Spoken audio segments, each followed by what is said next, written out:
Akota PI Yogendrasinh મકવાણાનો સપાટો, જેમાં અકોટા દાંડિયા બજાર bridge, ચકલી સર્કલ તેમજ અકોટા વિસ્તારમાં તમામ જગ્યાએ રાત્રે ખુલ્લા રહેતા લારી ગલ્લાઓ બંધ કરાવવામાં આવ્યા હતા।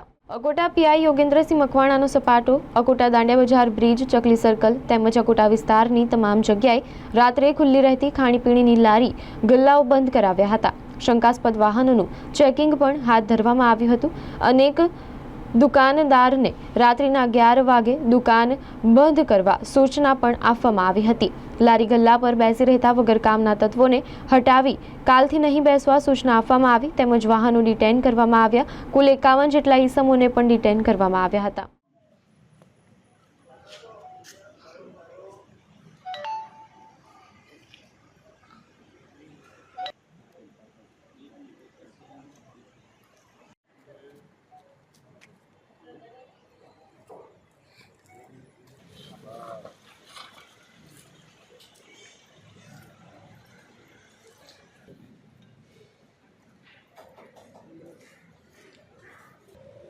એને કઈ દીધું